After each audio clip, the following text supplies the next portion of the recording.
Good afternoon, everybody. This is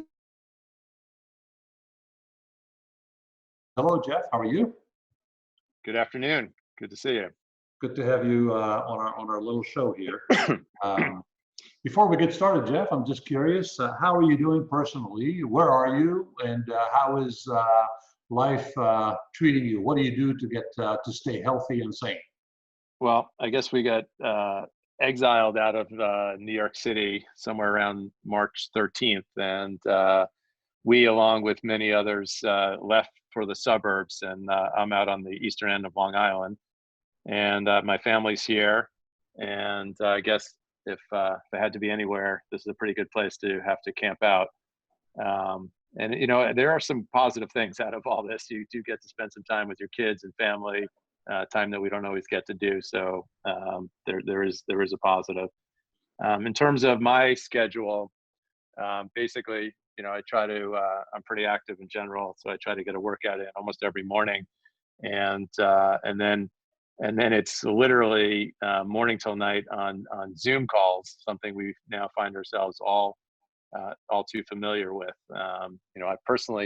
I had been on WebEx and Zoom obviously prior for meetings, but never to have been so active in originating and calling and putting this all together. So I guess we're all getting used to technology a little bit, but personally, I'd prefer to meet in person and shake hands and say hello to everyone and get a hug in now and then. But I guess we're all getting used to the new reality. Do you subscribe to the philosophy that this temporary situation will accelerate a trend, but that the trend is towards less travel and more virtual meetings like this in general? I got to ask that question quite a bit. I think there's obviously two camps on this, right? One camp is we're never going to need office space or significantly less office space as a result because now everyone's Zooming all day long. And the other camp is this is actually a pretty terrible way to conduct business, inefficient, no water cooler talks, no brainstorming, no creativity, and lots of distractions. I find myself in the latter. I really think business is conducted much better in person. I think socialization is a big part of it. Creativity comes out. In our office, creativity comes out after 8 o'clock in the conference room around pizza.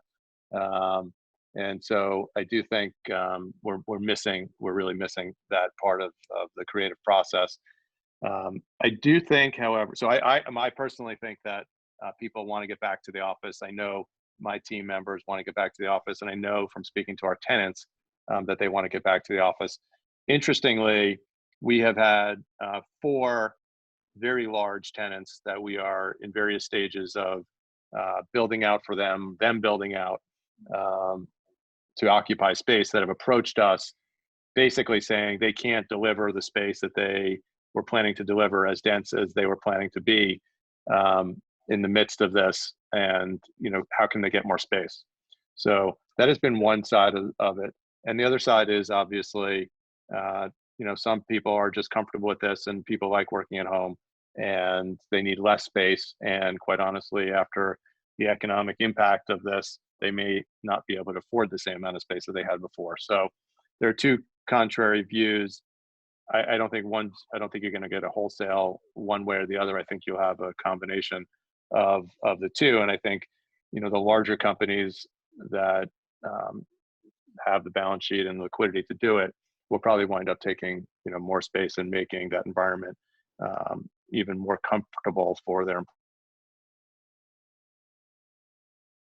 But those things. And just, I guess, to answer the second part of your question, I do think, however, having said everything I just said, I think that, I was always one to jump on a plane for a 1-hour meeting, even, across the country if necessary, and not really think twice about it.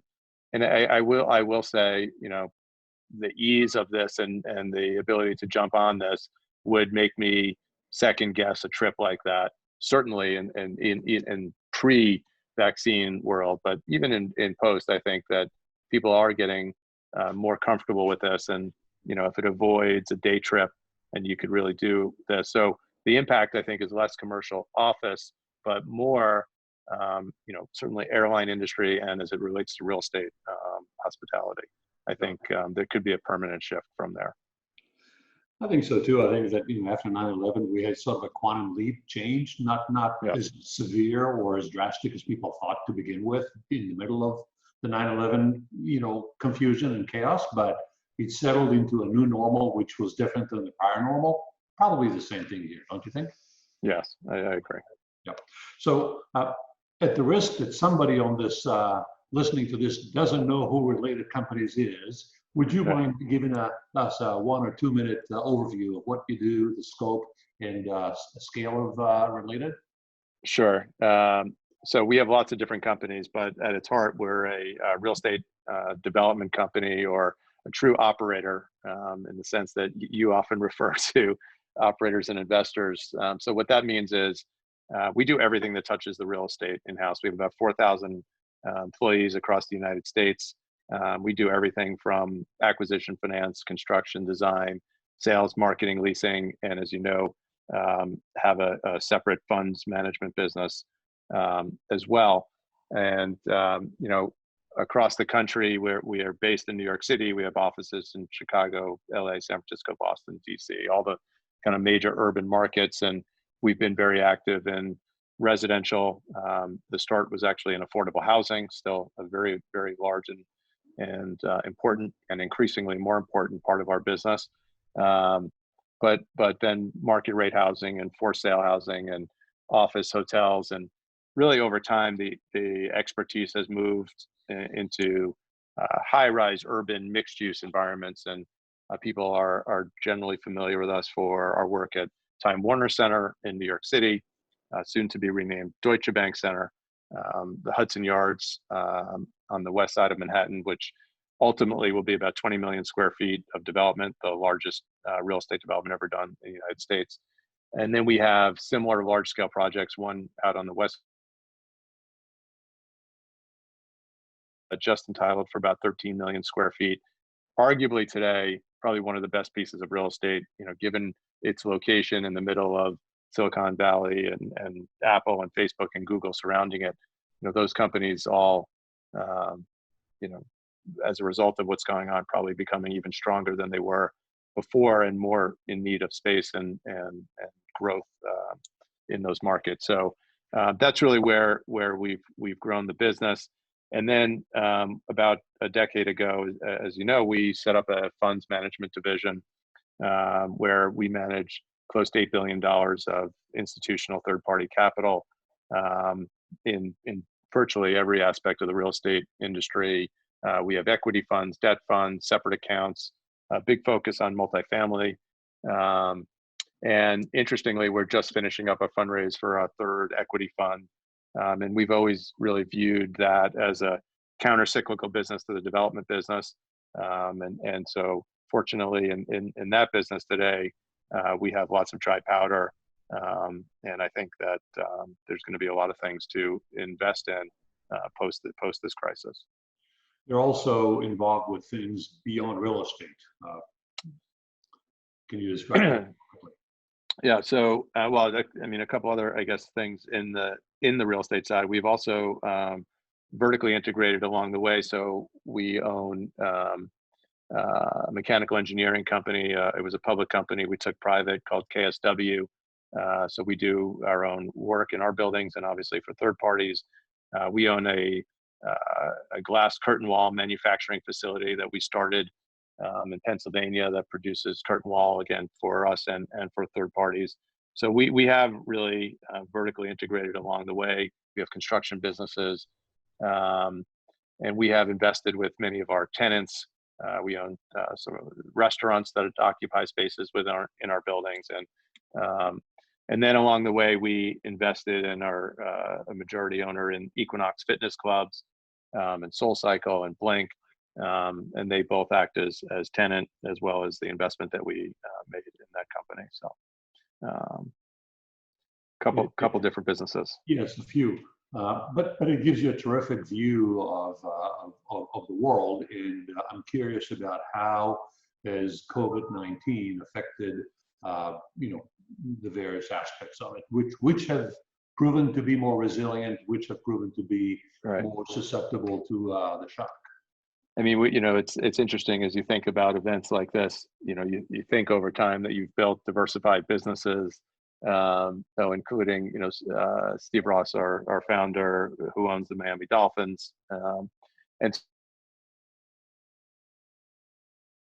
you've diversified risk and capital, but you realize they are very much intertwined when something like this happens. And so, if you think about our real estate businesses first, we are diversified by asset type, and so we have office and residential and retail and hotels, and so there it actually did help because our office portfolio is held up, very strong. Really, it's high quality, Class A buildings with credit tenants, and we have collected virtually all of our rents to date, and I don't really anticipate any problems in that portfolio. And in our residential, we break into two categories. So basically, effectively market rate there. Some of them are 80/20s, but effectively market rate buildings in the urban markets at a probably higher, certainly higher than average price point, a higher demographic. And so most of those people have kept their jobs or have savings and have continued to pay rent throughout the crisis. We're averaging about 92% in collections during this period of time. 92% of what? Of 92% of scheduled rents. Gotcha. Thank you. So actually, that's this month. It was slightly higher last month. So still, fairly strong. And interestingly, the majority of the non-payers are less individuals. They're more corporate housing units. So that was another interesting learning along the way. And then the other portfolio we have is in our affordable housing portfolio, which is obviously much more affected. Fortunately, a good part of that portfolio receives the residents receive government assistance of one type of another, either through city or federal government Section 8 certificates. And so that government assistance has allowed those tenants, residents, even those that have lost their jobs, to be able to continue to pay rent. And in the affordable non-assisted units is where we probably have the largest gap in collections, and understandably so. And it's actually, that's where we have really stepped in and tried to help our tenants and kind of work through payment plans or whatever it is that they need, because this is obviously nobody's fault, and we got to kind of do the right thing everywhere. But I would say overall, commercial, residential, strong. Then obviously you move to retail, which has been significantly impacted. We have retail, again, almost in two categories: large scale in New York City, Hudson Yards retail, almost 1 million square feet, anchored by now bankrupt Neiman Marcus, and Time. We do own a large amount of what we call big box retail in the boroughs of the cities. And interestingly, the big box centers have held up really well because they are staple goods. A large majority of those stores are open, whether they're grocers, Home Depot, Costco, Target, all open, considered essential business and paying rent. So we've had that anchor on the retail side for us. But if you look at kind of the urban in-city retail, which is not dissimilar to mall tenants, they're just not paying, and I'm not sure what the survival rate is for these retailers. I think there will be significant change coming out of this, just as we talked in the hospitality sector. I think you'll see a new world post-COVID for retail, and a new set of retailers, unfortunately. And again, I mean, unfortunately, the hardest hit are the smaller retailers and restaurants, in particular, where you have a lot of sole proprietors and chefs that have gotten into the business, and you can just see their life savings, being lost in this, and it's really a terrible situation. I was on a call this morning, and we're doing what we can, including moving those types of tenants to a percentage rent only and abatements and so on.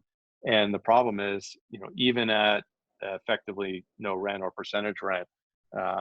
If the reopening includes things like 30% occupancy or even 50% occupancy, it was a low margin business to begin with. And so the survival rate there, I'm not sure is going to be too great. It's going to be years before that segment finds its footings. Yeah, I think that's right. I think you're right. What about lenders and investors? All this obviously is creating a lot of concern, if not distress, on their part. And what are you hearing from them? What are they telling you? How are your relationships with them? And I'm not talking about new investors, but rather the folks that have trusted you with their money over the years, which is a considerable number of players and considerable amount of money. Right. So I'll start with the banks first. One of the things we did, the very first thing, and I could go through all the things we did, but in the top of the list were communicating with all of our lenders and investors and reaching out to all of our banks, directly. And even if we're just checking in and telling them we're still here, we did that. I would say this feels, I've been through 4 of these now, right? As of you. Everyone was mad, right? We all wanted to kill each other last time, right? Everyone was yelling, everyone was screaming. And I just don't think, I think there's a very different approach this time. I think everyone realizes nobody caused this.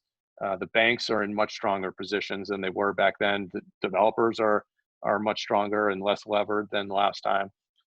So there has been a willingness to date, and I'm not sure that holds, but to date, there's been a willingness to cooperate.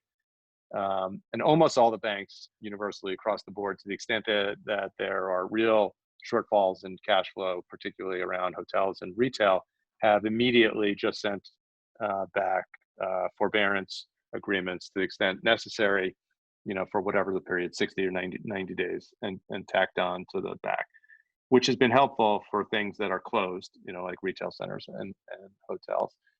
Fannie Mae, as you know, and Freddie both immediately announced forbearance for apartments that needed it.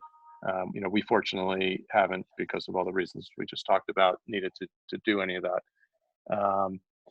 I think the more difficult situation has been a lot of the CMBS loans, and because there's the process of communicating, there's nobody to communicate to. As I said, with the very first thing, we picked up the phone and talked to our lenders. Well, there's no phone, there's no one to talk to in CMBS world. And so all you do is you send a letter, you get transferred to a special servicer, in a just nondescript office building in Dallas, and XYZ person answers the phone with your case number, 5721. And so we have had no success at all doing anything with any CMBS loans. And so, fortunately, that's a small part of kind of our world, but I can tell you from speaking to others in the industry, that's going to be a big problem, because many hotels, many retail centers are financed with CMBS. And, to the extent that there's not cooperation because of the inefficiencies of that system, it's going to break down.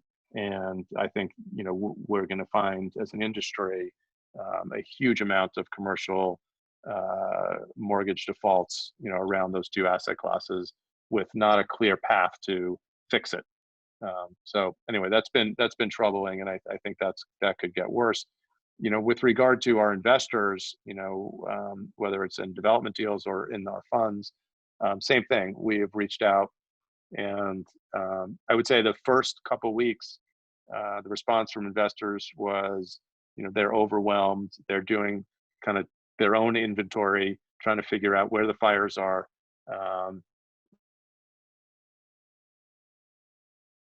They don't always know what's happening at the fund level, whether, maybe some investor fund managers had repo financing or whatever it might be that is really a fire beyond just decline in asset value.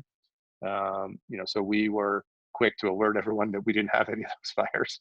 And I think after, the first couple of weeks, when investors got past that stage of kind of checking the inventory, they went to, well, what does my portfolio look like from an allocation perspective with the new valuations? And after they kind of figured all that out, it really, some investors, you know, and obviously those are, have been long-term partners of ours, have reached out and said, okay, you know, how are we going to, what are we going to do in this environment?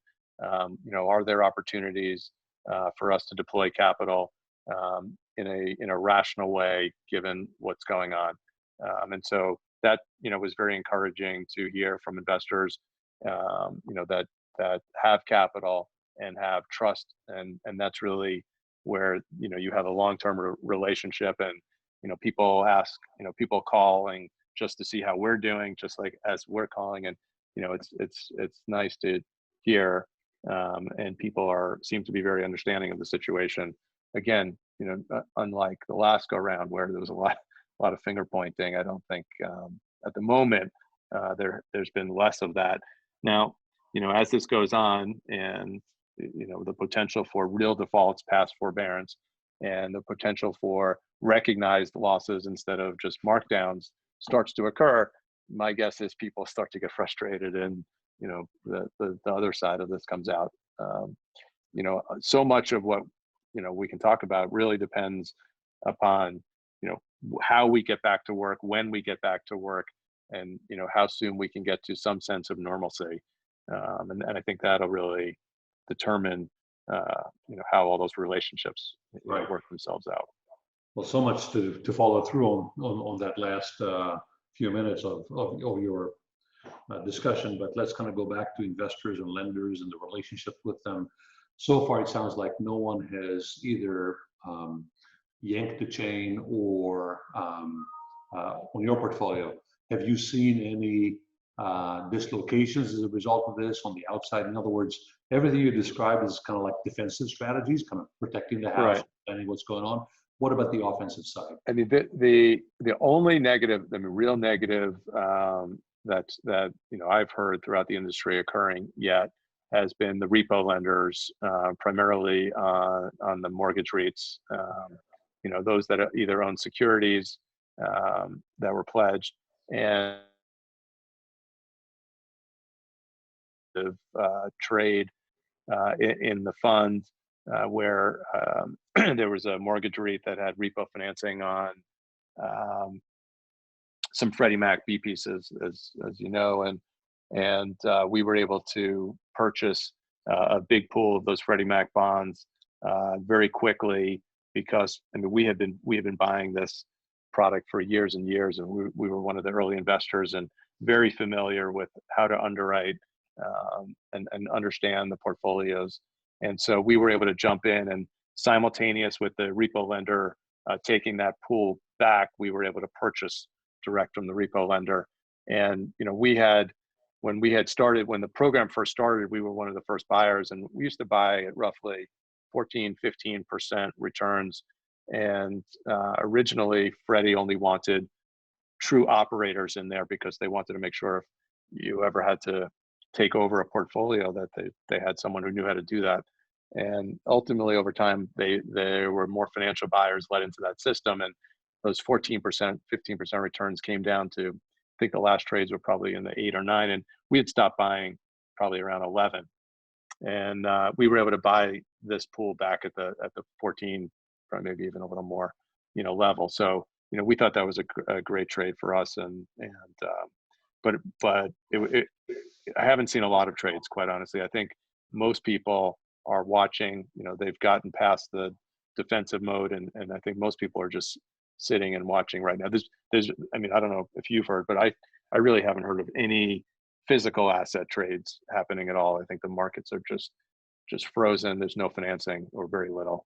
And so I think it's going to be a while until you see that happen. And probably, you know, we just talked about all these forbearances, so nobody's going to do anything, you know, at least until 90 days when those forbearances expire. And then, depending on what the banks do at that point, whether or not that could create some new opportunities. So when the music stopped, you had a pipeline of things you're working on: development, construction, investment, dispositions, et cetera. What happened to the pipeline since then? So that's where that probably had the biggest impact in our business right away. So, if you just think about, and I'm just talking about our development business first, if you think about that business model, what we do is we use our balance sheet cash to buy land, tie up sites, get entitlements, hire architects and engineers, and essentially put a project in a pretty bow. And then we bring in third-party capital, equity, and debt investors, and we all that balance sheet capital that we had used in pre-development gets returned essentially at a construction loan closing, and then that model is very dependent upon these capital market takeouts, and that's where our greatest use of liquidity occurs. And so when you have a situation like we're in now, where the use of liquidity continues and the capital market takeout goes away, you've got a real problem. And so, we immediately cut back all discretionary spending on the pre-development side and conserving capital from a liquidity perspective. And we will continue that until, we are comfortable that once again, there are capital market takeouts.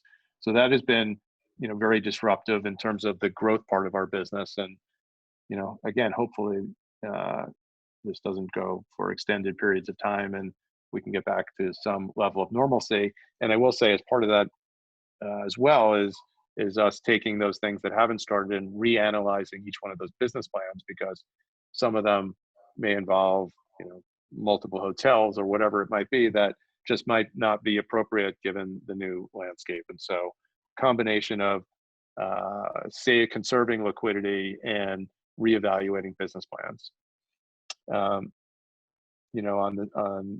On existing deals, things that are under construction, for the most part, anything we have under construction is fully capitalized and has a business plan that's moving forward, and it continues to move forward. In most cases, in some cities we're able to continue to build. In other cities, we've been shut down for periods of time. I think construction will be one of the very first things to return, and so we're hopeful to get whatever is stopped back on track quickly. And I don't really expect any problems for those things that are underway. In terms of asset sales, I mean, just it's all timing. No one knew where this was going to happen, right? So we had two big trades that were about to happen: one apartment building, one hotel. It looks like one of them is going to go forward and one's not. So it's just all timing. At full price? The apartment deal is going to go through effectively at full price, and the hotel is on hold for now. Yeah, we've seen a few deals that were in the pipeline that did not get canceled, and there's still conversations going on about retrading, but there's a retrading going on, and we'll see whether the sellers and the buyers can agree. But it seems like the bid ask is somewhere between 5 and 15% below the contract price, and the question is, can they close that gap and meet in the middle at 10% or something like that, or not? Right. So it just depends also where people were in the process, whether deposits were down. I mean, we had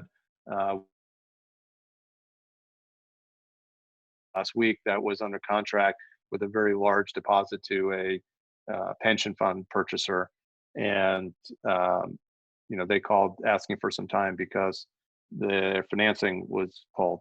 And so we gave them more time, and then they closed it at the full price. It was a month later, but so we were able to get that done. Yeah, interesting. What when you look at the current environment, it seems to me that a company like Related, 4,000 employees, the burn rate is quite high, and that burn rate is covered at least in part by fees coming in, construction, development fees, etc.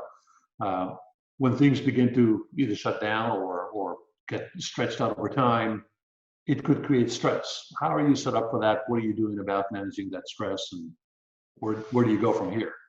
So we once this happened, we kind of did bits and pieces of what we've talked about already. One, really to make sure our employees were safe and we knew where they were and that their families were okay, and if anyone needed assistance, that we were there for them. And that was important. We spent a lot of time doing that, and then going back and kind of doing our own inventory, like we talked, and And so going through every single project in the pre-development spending and in each one of our divisions and making sure that there was proper liquidity there, we did that.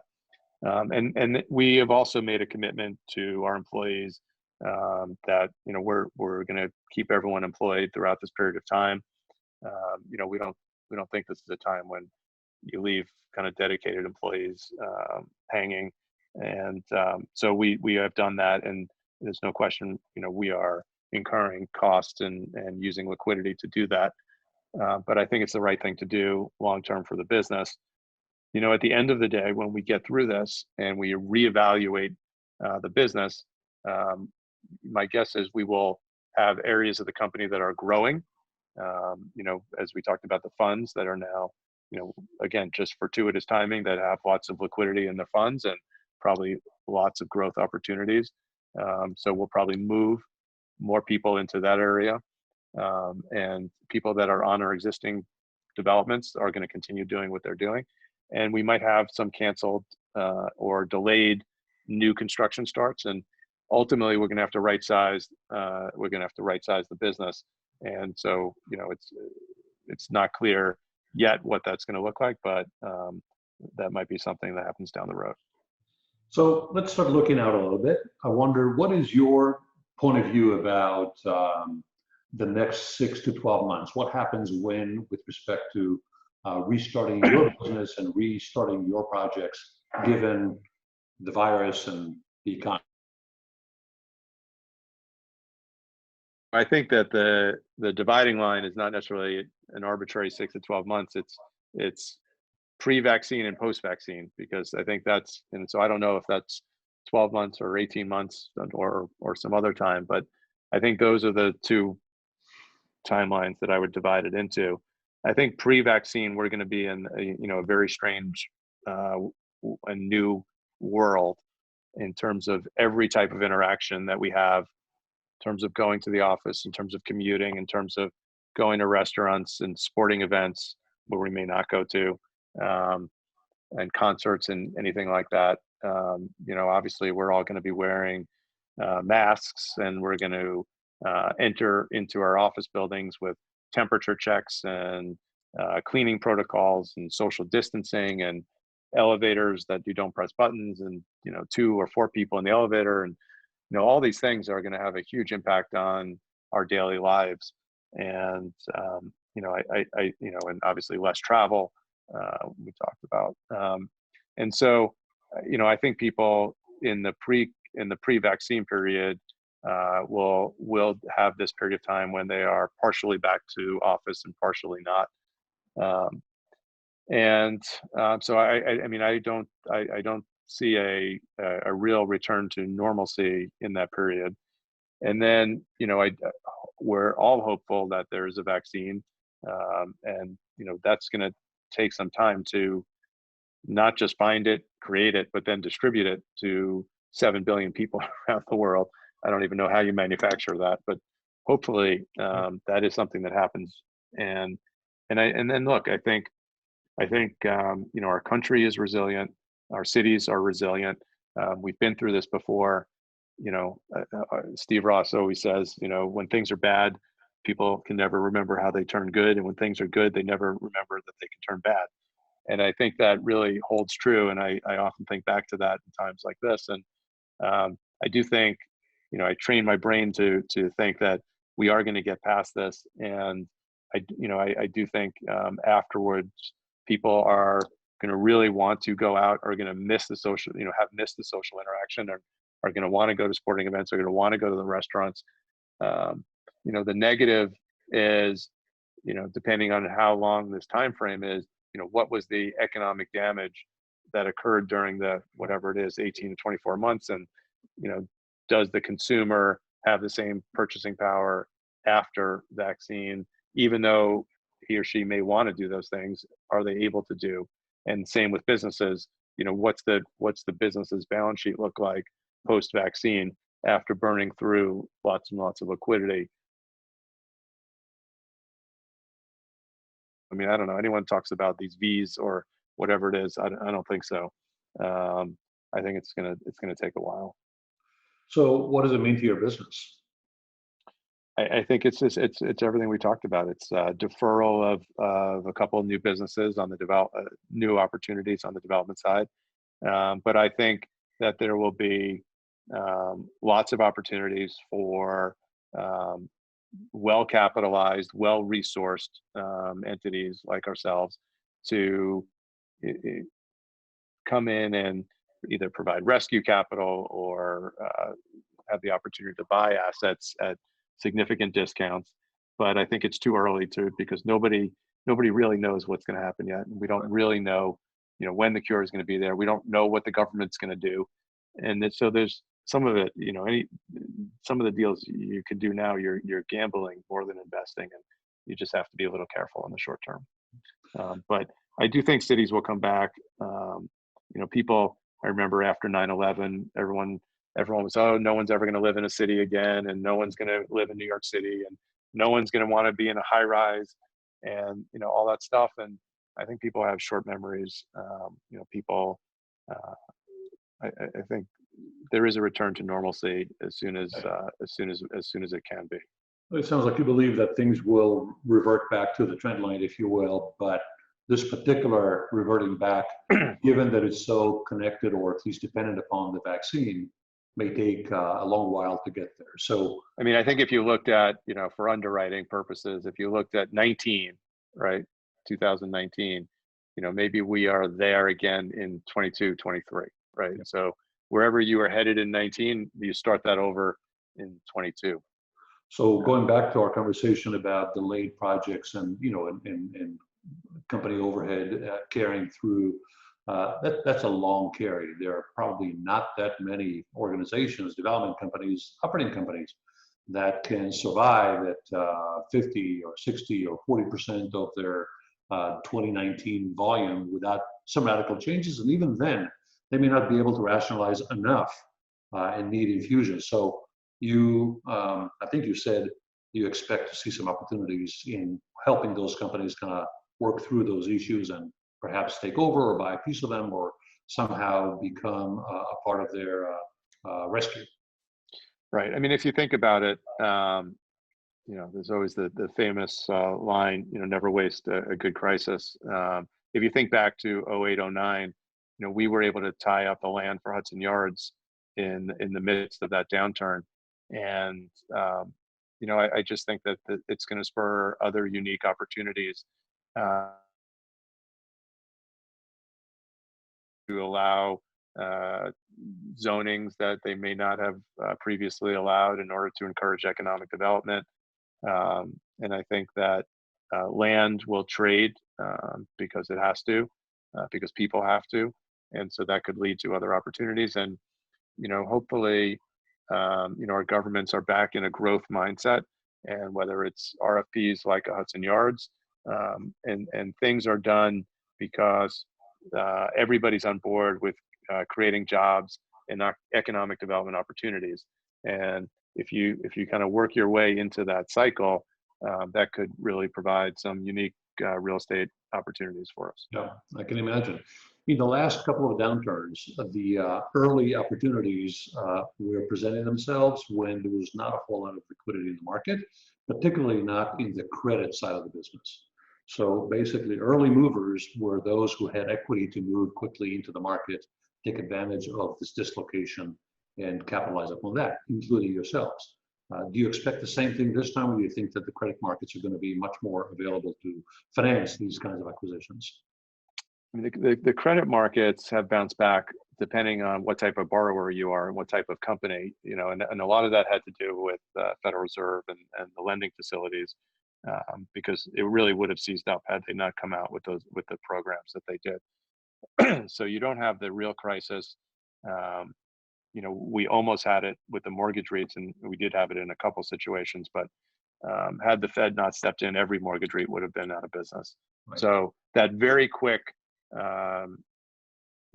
surgical strike at the mortgage rates immediately went away once the Feds opened up. So I think that didn't happen.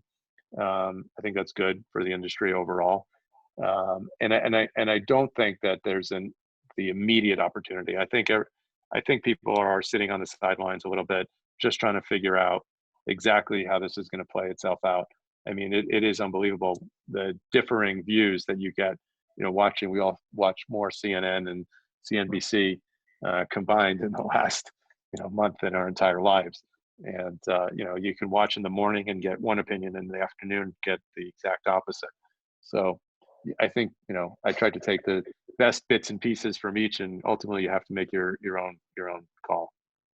But I'm buying into your outlook, which is that over the next 2, 3, 4 months, or maybe 2, 3 quarters, it may last that long, especially with the CMBS, just how long it takes for things to become technically really defaulted. We will begin to see some cracks.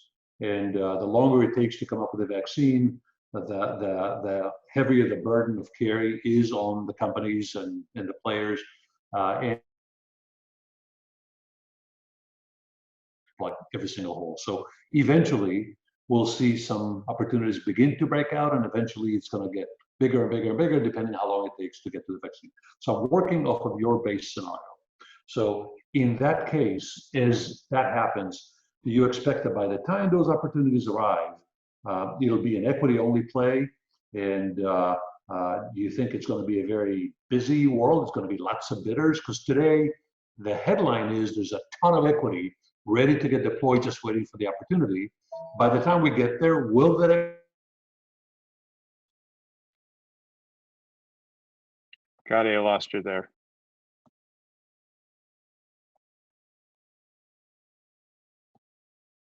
equity be there, and will that equity be... I should be back any moment now. Can you hear? All right, can you I hear got me you. Yeah, we're good. Did you get the gist of my question? Yes, I did. So I think you're right. And actually, if you think back to when we started our funds business, I didn't really believe at the time that the world needed another opportunity fund. There's plenty of smart people in our industry that have lots of capital, as you said, sitting on the sideline. And the buying opportunity, for them to just buy assets cheaper than they were before, that I think ultimately gets commoditized, and maybe there's a short-term window.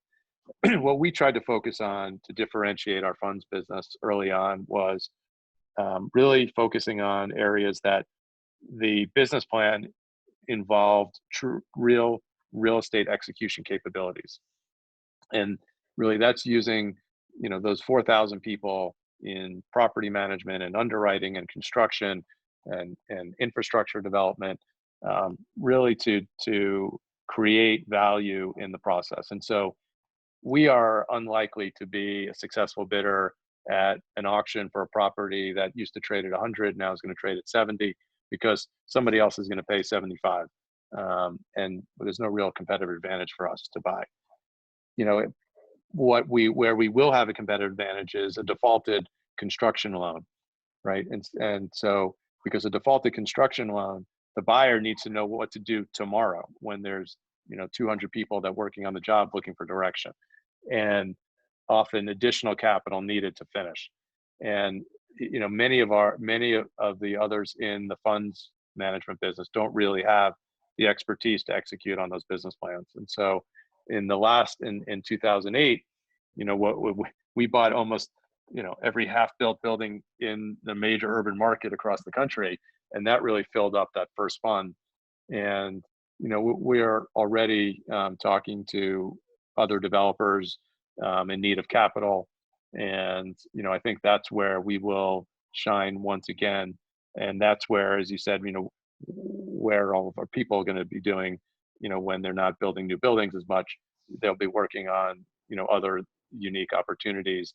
But again, kind of our best resource, our greatest resource of the company are our people and the real estate talent that we have, much more so than the capital that we have. And so if there's deals that require that execution capability, we will stand out. And that's really, I think that will be the way that we take it, capitalize on what's going on. The opportunity for you this time around isn't simply having money when no one else does, because you don't think that's going to be the case, at least not for the foreseeable future. It's plugging in an expertise hole with money, but not necessarily just about the money. Correct. Yeah, good. So let's kind of wrap it up a little bit, but I'm curious, what since COVID became a pandemic and we began to shut down? What surprised you about how events turned out? I mean, the biggest surprise to me is the duration of this. I mean, when we all on March 13th, left the city, I thought it was a week or two, and we'd kind of all get back to business. And it's remarkable to me how long we are sidelined, and with every week, you start to it sinks in, the devastating impact on various parts of the economy. That if you would have asked me on March 13th, there's no way I would have believed it was going to take this long. So that is the negative. Look, I think the government's, the Fed's response has been incredible. The programs that they put out have really kept this economy afloat, and it's kept a lot of small businesses afloat. And I applaud them for those efforts. So you're seeing some unique things. I have 3 young kids, and we talk every night about, they don't realize how historic of a moment we're sitting in right now, because this is the only moment they've seen, right? So you have to explain that, we're going to be sitting back one day saying, hey, remember what happened in 2020, when we were sitting, at home for 2-3 months. And I mean, that is not that is not a normal world. No. And so it's interesting. Yeah, I was surprised to learn that California now is going to be shut down for, or at least LA is going to be shut down for 3 more months. So that's kind of amazing.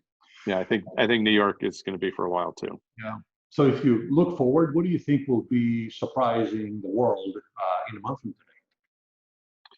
I mean, the one surprise, which gives me a lot of optimism and hope is, you do look at the economies abroad that are, a month or so ahead of us, and I'm very surprised by the bounce back in consumer spending, manufacturing capability, and people really back to work. Especially in the retail sector. I was talking, Bobby Taubman and his mall in Korea, and really they've had some great success. As soon as they've reopened those malls, and so that gives me a lot of hope that it won't take as long to recover out of this. And I just hope in this society, we can manage through the protocols and the new societal norms enough that people adapt and follow the rules, because I think as effectively as it is. Yeah, I think you're right. I don't know if this is going to be the surprise a month from today, or just wishful thinking on my part, but I would love to be surprised that the even perhaps premature reopening of certain states or cities will not have created a negative bounce back in case discoveries and deaths, and that in fact we'll find that there is another way that in the future we can manage the spread of the pandemic that doesn't involve complete shutdown. That would be a very pleasant surprise. I'd be surprised if that happened, but it'll be a very pleasant surprise I'd love to have. Right. Any parting words, Jeff? That's it. It's good to talk to you. We're in unique times, but look, I do think we will get through this. I know we're going to get through it. But I do think that we will bounce back. And I go back to that adage, when things are bad, you can't figure out how they're going to be good. And I really believe it, because New York is got a lot of resilience, and New Yorkers are tough. And as a country, we've been through some pretty bad times, and I think we will recover. And our industry has been a lot of kind of people getting together and working together, and that's not always the case amongst competitors. And it's nice to see. And I think we will bounce back. I agree. I last night penned out a note to our team, just kind of staying in touch with our folks, and one of the themes was that this too shall pass, and I don't think it's going to kill us, so it's going to make us stronger, and we should obviously savor the moment in terms of, like you said, with your children. This is a historic time. Learn from it and apply it. And for all of us to do our part to help contain the pandemic and stay healthy and Right. help us all rebuild our society and our economy. I mean, that is something we've actually spent a fair amount of time during this period on the philanthropic side. You know, when we closed our construction sites at Hudson Yards, and our governor announced that New York City needed 140,000 extra hospital beds before we knew it wasn't going to be that bad. We went in and moved our construction crews and we opened a new hospital in 10 days. Wow. 700 beds. It was really amazing. And, you know, we didn't have permits, approvals, contracts, nothing. You know, everybody went to work, and it was just great to see everyone working together. We opened up a food kitchen at Hudson Yards right across from Javits Center, where they created a temporary hospital, and we fed 60,000 meals to Yards building, and it was really all volunteer chefs that were in the Hudson Yards restaurants before, and Jose Andres took the lead with his World Central Kitchen. So that was great. And, you know, we provided frontline workers with hotel rooms, you know, that we donated. So it's nice, you know, to be able to, beyond just giving money to an organization to help, to actually, again, you know, even in this way, utilize our expertise to really help people. And, you know, it was nice to kind of give back to the community. That's fantastic. You got chills going down my spine as you were describing the things you've done. Thank you. Good on you. So, well, Jeff, I really appreciate our friendship. Thank you for taking the time to talk to us. And I think that your wisdom is enlightening and inspiring. So look forward to having you back on the show in a few weeks and see how things change. And in the meantime, stay healthy and be well. And whatever you're doing, keep doing it because you look great. all right. Same to you. Thank you. Take care. My pleasure. Thank you. Bye-bye, Jeff.